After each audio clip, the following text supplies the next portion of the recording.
Olá, gente, tudo bom? Mais uma edição desse queridíssimo Amigo Secreto, organizado pela Ângela, do Ao Sol no Quintal, minha querida Ângela. Um beijo pra você. E a gente dessa vez resolveu fazer uma coisa diferente. Resolvemos apresentar os canais em forma de tag. Cada canal tinha que mandar uma pergunta para colocar nessa tag. Então, ou seja, eu vou ler aqui para vocês cada pergunta de cada canal que foi feita e vou responder todas elas, inclusive a que eu fiz e a que o Moisés também fez. Combinado? Então vamos para lá, sem mais delongas. Primeiro lugar é da Bárbara do Beijo Barbárie. Beijo, Babi. Um livro protagonizado por uma mulher. Claro, eu não podia escolher outro. Desses tempos para cá, o livro que mais arrebentou em relação a um protagonismo feminino e ao protagonismo do feminismo em si é o Conto da Aia, não tenha dúvida. Eu li o livro, eu vi a série e amei os dois. Principalmente a série porque acabam colocando mais coisas do que já tinha no livro. E o livro é da década de 80, então, enfim, é uma coisa mais antiga, mas ainda assim não deixei de gostar muito. Gostei demais e mostra no mundo distópico as mulheres sofrendo muito, sendo escravas, sendo praticamente máquinas de reprodução, uma coisa terrível, dentre outros sofrimentos. Não poderia deixar de citar o Conto da Aia, então esse é o livro que eu escolho para a pergunta da Bárbara, ok? A segunda pergunta é da Analu Bussolar. Ela perguntou um livro que fala muito, ou um calhamaço. Um livro calhamaço que eu li de ponta a ponta e amei. Eu tenho um carinho muito grande com ele, eu ainda vou ler de novo. É A Montanha Mágica, do Thomas Mann. É um livro que às vezes cai numa conversa filosófica bem densa, mas que se você prestar atenção linha por linha, você fica admirado e fica apaixonado por aquele universo. Maravilhoso, gente, nota 1000. Aliás, é o livro do Thomas Mann que eu já li, meu favorito dele, com toda certeza. Já li Tony Kruger, já li Morte em Veneza, mas A Montanha Mágica, sem sombra de dúvida, é meu favorito. A terceira é da Amanda Azevedo, Lendo e Comentando. Um livro de não ficção que se tornou o seu favorito. Bom, o meu, com toda certeza, foi o livro recentemente lançado da Fernanda Montenegro de Memórias, que é o Prólogo, Ato, Epílogo. É um livro sensacional, gente. Um livro sensacional que ela conta toda a trajetória de teatro dela, principalmente do teatro, televisão, ela comenta bem en passant, é bem mais direcionado às apresentações teatrais, às viagens que ela fez a trabalho com até então o marido dela, o Fernando Torres, que já faleceu.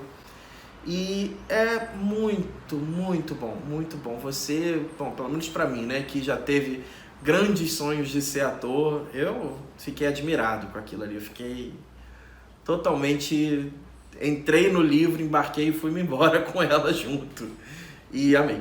Recomendo demais. Excelente leitura, excelentes fotos também da época.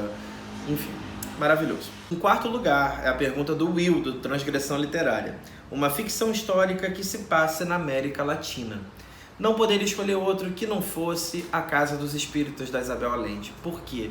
Porque além dele ser um livro que vai contar a história daquele local, até então indefinido, mas a gente sabe que é na América Latina, a gente também vai acompanhar uma saga familiar, que é uma das coisas que eu mais gosto, que eu mais amo. Quem me conhece sabe que eu amo saga familiar.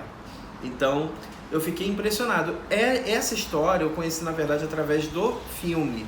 Depois do filme é que eu fui ler o livro. Uma das poucas raras vezes que isso aconteceu comigo. De ver primeiro o filme para depois ler o livro. Mas desde criança eu vi esse filme, entendi alguma coisa aqui ou uma coisa ali, e passados os tempos eu fui entendendo mais e mais, e desde então eu sempre amei esse filme.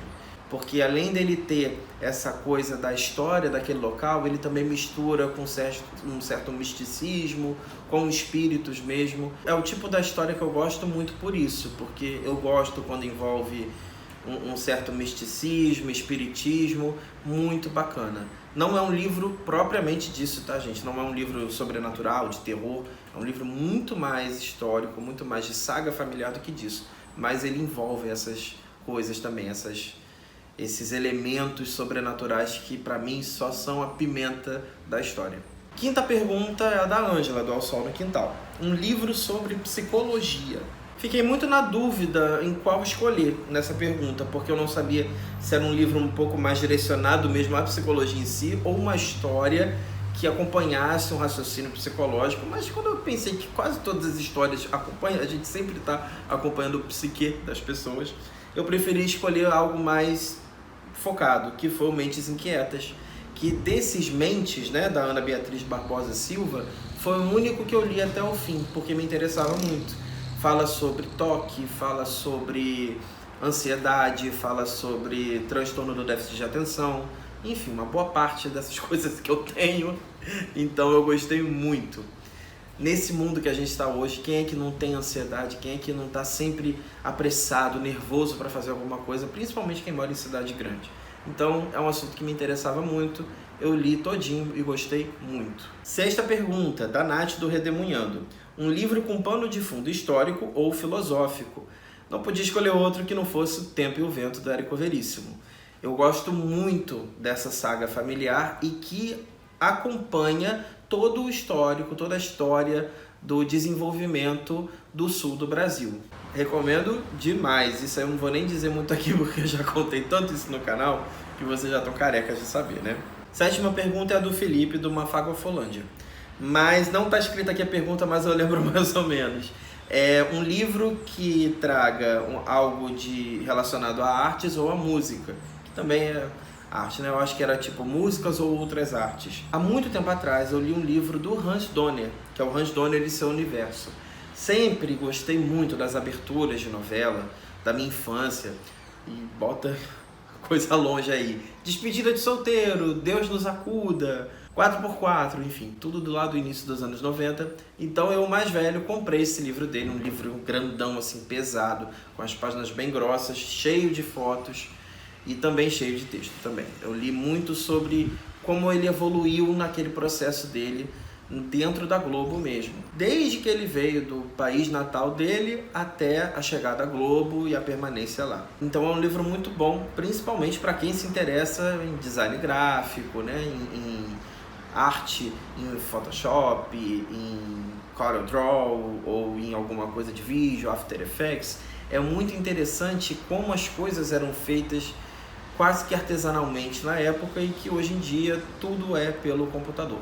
Muito legal, muito bacana, gostei demais desse livro. Não sei se acha mais esse livro, eu próprio não tenho mais, porque, enfim, uma amiga levou, nunca mais me devolveu, mas enfim, uma pena, mas nem sei se você acha mais esse livro, gente, mas procurem Hans Donner e seu Universo. Oitava é da Jéssica Matos. Um livro latino-americano que lhe marcou. Eu escolhi um brasileiro mesmo, gente, A Vida que Ninguém Vê, da Eliane Brum. Um livro-reportagem maravilhoso, onde vem com textos que ela publicava num certo jornal na época. Não me vem à cabeça qual era agora, porque eu já li esse livro há um tempo, mas que ele retratava pessoas que a gente normalmente não tem olhos, que a gente não observa, não olha. Não eram pessoas que estavam na televisão, não eram pessoas que estavam nos jornais.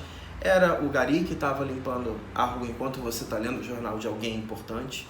É a costureira que está ajeitando o vestido da noiva enquanto ela está pensando em quantos fotógrafos vão fotografá-la num casamento maravilhoso. Era o porteiro que te dá bom dia, boa tarde, ou que você deixa de dar bom dia e boa tarde, né, enquanto você está fazendo algo mais importante. Então é uma história muito bacana. São vários... em cada capítulo você conhece um personagem real diferente, onde ela procurava saber da vida dessa pessoa, a entrevistava, sabia o que ela fazia, como era o dia a dia dela também depois do trabalho, e você fica perplexo do quanto você deixa de olhar para o lado, sabe, para a pessoa que está ali do seu lado e que quase que não existe para você por conta do dia a dia, do cotidiano, da pressa que a gente tem. Não deixem de ler, e está à venda aí na Amazon, em qualquer lugar que vocês queiram. Eu sei disso porque eu comprei ele recentemente. Na época era emprestado, mas hoje em dia eu fiz questão de comprar. A nona pergunta é a do Moisés, um livro de terror. Eita! O Exorcista, que é o meu filme de terror favorito até hoje, e o livro então mais ainda. Nunca na minha vida eu pensei que um dia eu fosse gostar tanto quanto do livro como eu gostava do filme. Porque eu amo O Exorcista. É um filme de terror favorito mesmo meu. Mas o livro talvez seja até superior do que o próprio filme.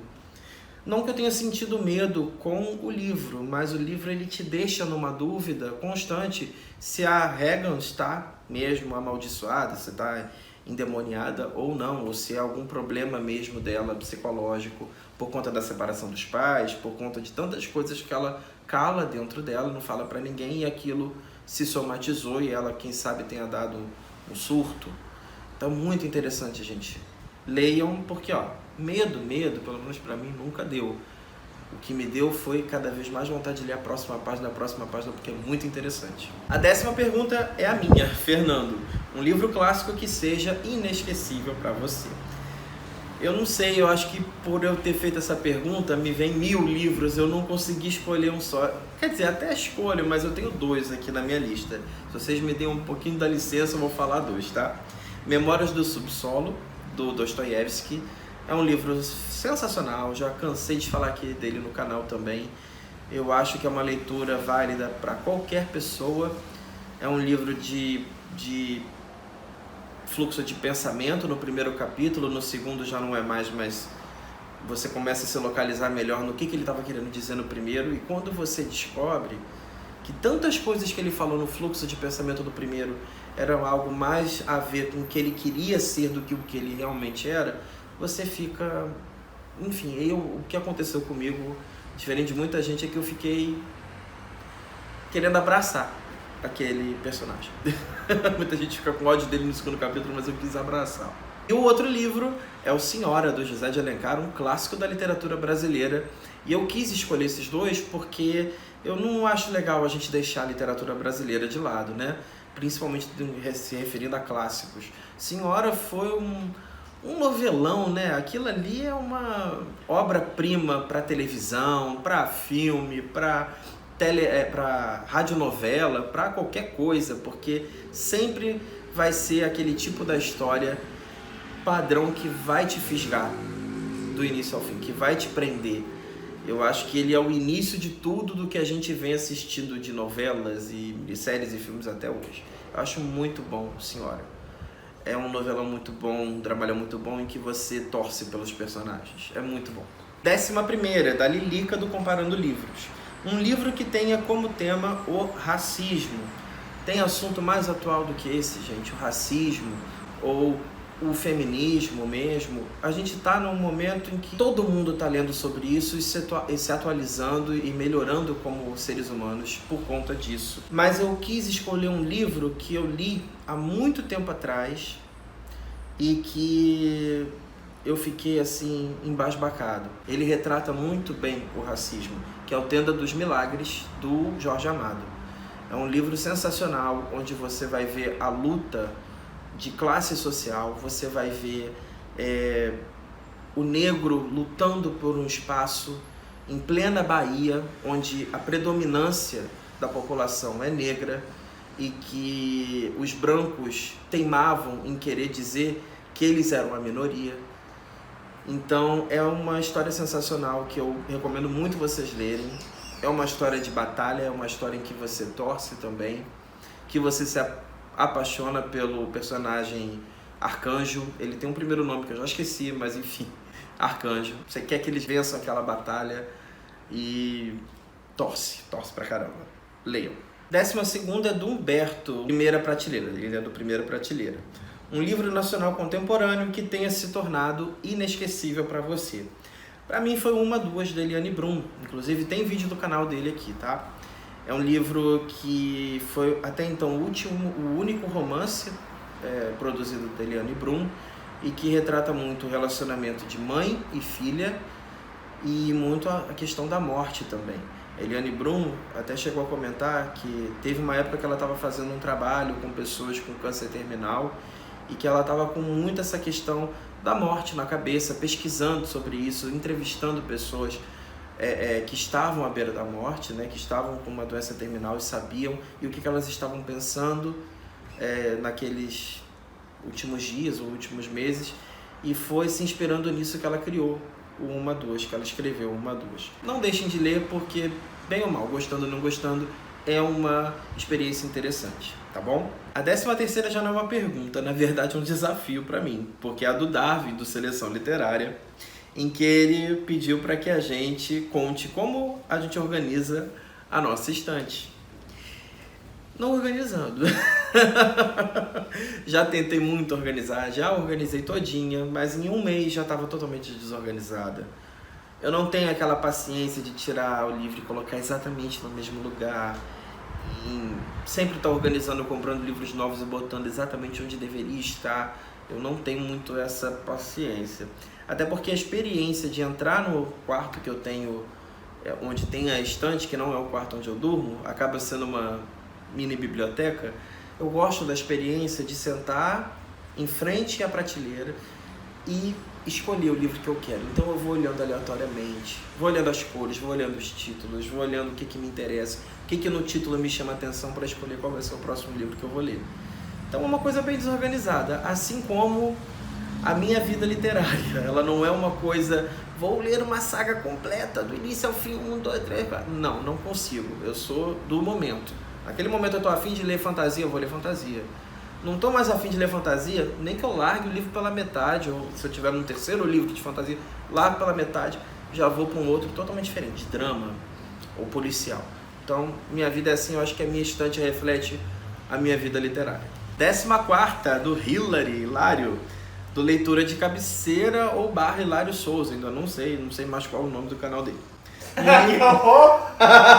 Ué, não sei. É porque ele mudou.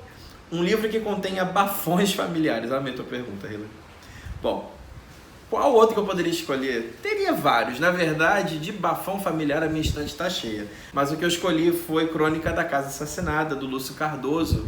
Um livro cheio de bafafá familiar, cheio de drama familiar, cheio de acontecimentos muito catastróficos, de relações limítrofes, tudo que eu amo ler. E recomendo demais. 15ª, Camila, um livro que retrate uma cultura diferente da sua. Camila, eu tentei pensar num livro contemporâneo, pensei, não consegui assim chegar a nenhum que eu quisesse trazer, juro por Deus. Mas eu pensei num muito antigo, que é O Minha Vida, do Chekhov. Eu gosto muito desse livro.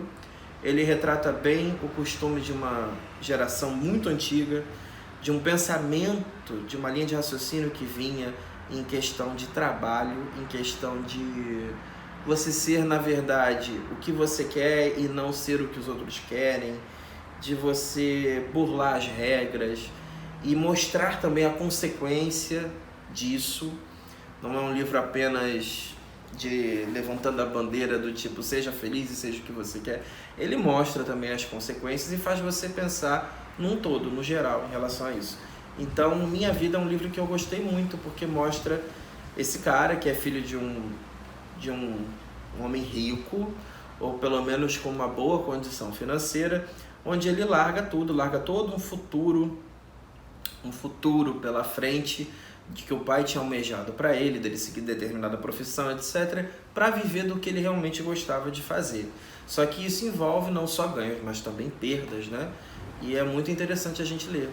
Gostei muito. É um livro curtinho, é da editora 34, até então eu acho que eu só vi dessa edição até hoje. E recomendo a leitura, porque é muito interessante você ver a trajetória dele.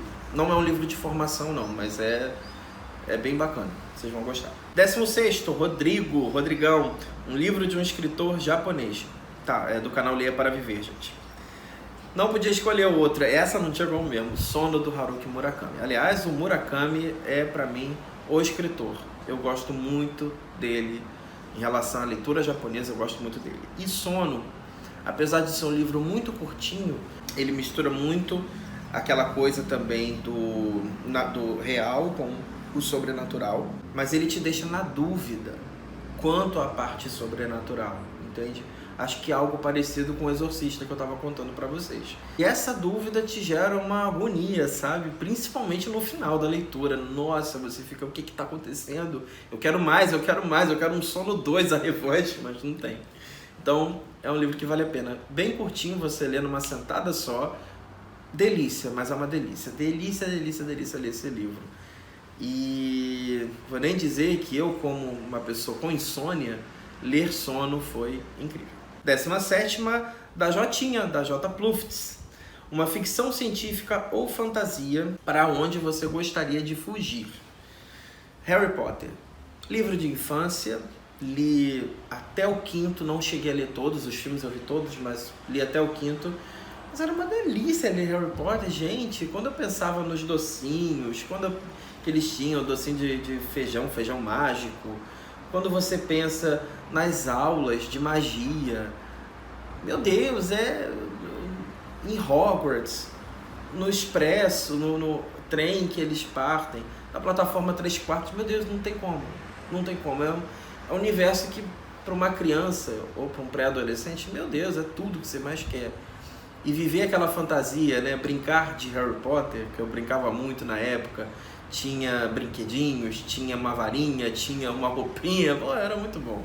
Era muito bom. E os amigos em volta gostando mais ainda. Então era uma delícia. E eu acho que desses universos fictícios de fantasia, de pura fantasia e mágica, era Harry Potter, sem dúvida. E 18ª e última é a dica sobre meu amigo secreto. Pois vamos lá. Eu vou dar uma única dica, porque se eu der mais vai ficar muito fácil, tá, galera? Uma só, mas eu acho que vocês descobrem. O meu amigo secreto, ou a minha amiga secreta, tem uma voz maravilhosa. E ele ou ela mostra essa voz nos vídeos. Só isso que eu tenho a dizer. Um beijo pra todos. Tô adorando participar, gente. Tchau, tchau.